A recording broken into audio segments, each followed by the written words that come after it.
Hi guys, welcome to Memo's Tutorials. We are continuing with our human endocrine system. We touched half of it on our first video. Now we are continuing. Remember, here we are focused on chemical coordination and how these chemicals are where are these chemicals produced and what do they do in your body. Okay, so these chemicals, yes, they are always in your blood. They are transported in your blood. Remember, blood is a transport medium. And we talked of the other parts. We focused on the hypothalamus, we looked at the thyroid gland, we looked at the adrenal gland. Now we want to look at the pituitary gland. Sometimes it's called the hypophysis. So this hypophysis, it releases about 3 hormones that we are going to look at. We have the growth hormone. I'm sure growth hormone. So this one controls growth. It controls growth, you grow to be an average person, you're short or whatever. So the growth hormone, it controls your growth, right? And then we have what we call the TSH, which is the thyroid stimulating hormone. The thyroid stimulating hormone stimulates thyroid glands to secrete thyroxine. Remember, we say the thyroid gland secretes thyroxine, and the thyroxine controls the metabolic rate. It controls your metabolic. It controls the metabolic rate. When we talk of metabolism, with breaking down of food, breaking down of molecules and building of new molecules. And I hope you guys can still see, okay, because just zoomed less there, so that we can have kind of a full picture of what I'm talking about. So the thyroid gland, this one, it controls the basic metabolic rate, but then before it actually releases the thyroxine, it is stimulated by the thyroid stimulating hormone, and this thyroid stimulating hormone, it is produced by the pituitary gland. I'm sure you can understand the relationship that's there. And we also have the reproductive hormones that are released by this pituitary gland, the FSH and the LH, and also prolactin. The FSH is the this one is the follicle stimulating hormone. LH is the luteinizing hormone, and prolactin is the one that deals with milk for nursing mothers. Okay, so the follicle stimulating hormone, this one stimulates the development of the follicle in the ovaries. I hope you guys still remember, when we're talking of the follicle, we are talking of the eggs, right? We are talking of your eggs, so the follicle stimulating hormone, it stimulates the growth and the development of your eggs, especially when you are a female, right? Not especially when you're a female, anyway. So now we have what you call the luteinizing hormone. So what does the luteinizing hormone does? It stimulates ovulation. I hope you guys still remember ovulation, day 14, when you release your egg, right? And also stimulates the development of the corpus luteum. I hope you remember the corpus luteum, where when your ovaries have been released on day 14, what remains is the corpus luteum. The corpus luteum will keep on producing progesterone to maintain the uterus lining, in case fertilization takes place. But if fertilization does not take place, remember, it disintegrates, right? Okay. Moving on to prolactin. Prolactin, this one stimulates the mammary glands to secrete milk. This is for milk production for nursing mothers. Prolactin is a very, very good hormone. It allows mothers to breastfeed.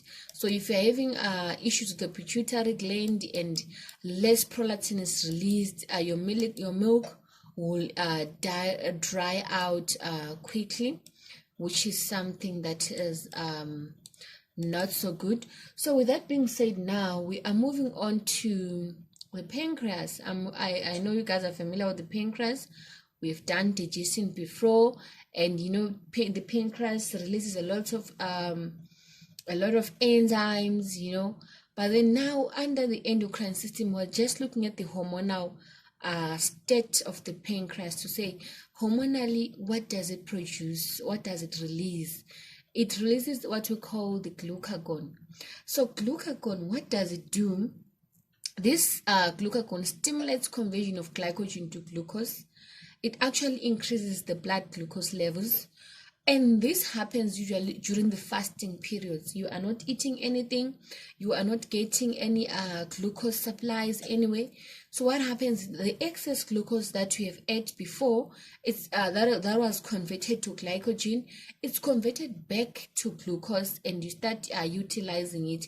Remember, your brain needs constant supply of glucose, right? And then we move on to the insulin, which is also a very important hormone. And this insulin stimulates conversion of glucose to glycogen. It actually reduces the blood glucose levels. Imagine after eating eating cake. Most cakes are sweet, right? You just ate a lot of cake.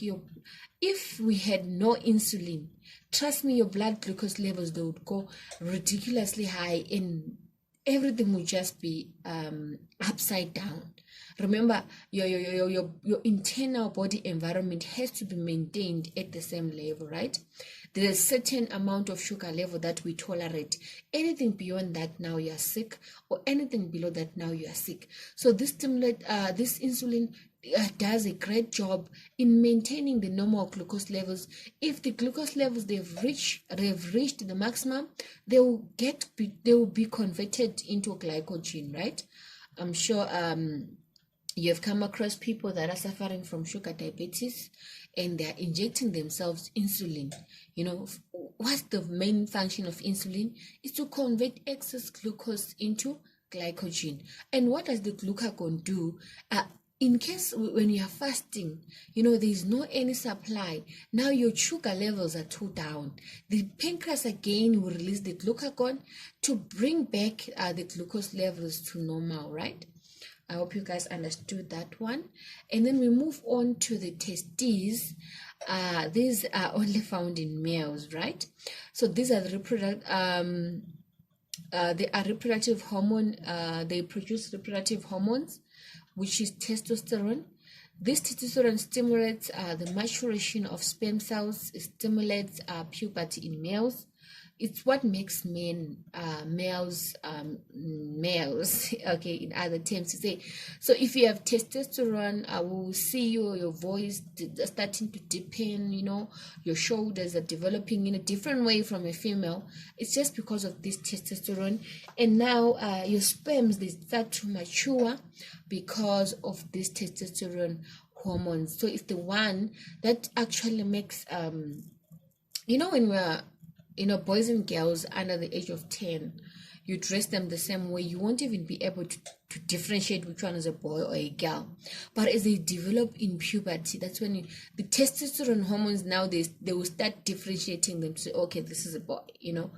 That's for the male parts. And then we also have the ovaries that are found in females. And with these ovaries, these are reproductive hormones in females, and they produce reproductive hormones in females, so and these reproductive hormones, it's the estrogen and progesterone. I hope you still remember them. When we looked at the menstrual cycle, we looked at them in more detail. So what the estrogen does, it stimulates puberty in females. It then differentiates a little boy from a little girl. So as they grow, as they develop now, as they grow into the puberty stage, the estrogen will then start differentiating these two people. A girl child now start to develop into a woman through the help of these estrogen hormones. They also promote the thickening of the endometrium, which is the uterus lining. Now we're talking of the menstrual cycle whenever we start talking of the endometrial lining. And the progesterone hormone as well, it promotes thickening of the endometrium. It maintains pregnancy. Just in case pregnancy takes place, it is maintained in the what?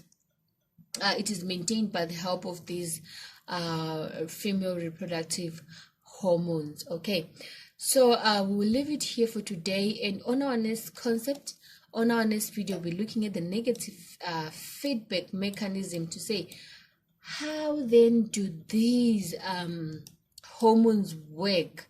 How do they function, right? That's what we'll be looking at on our next video.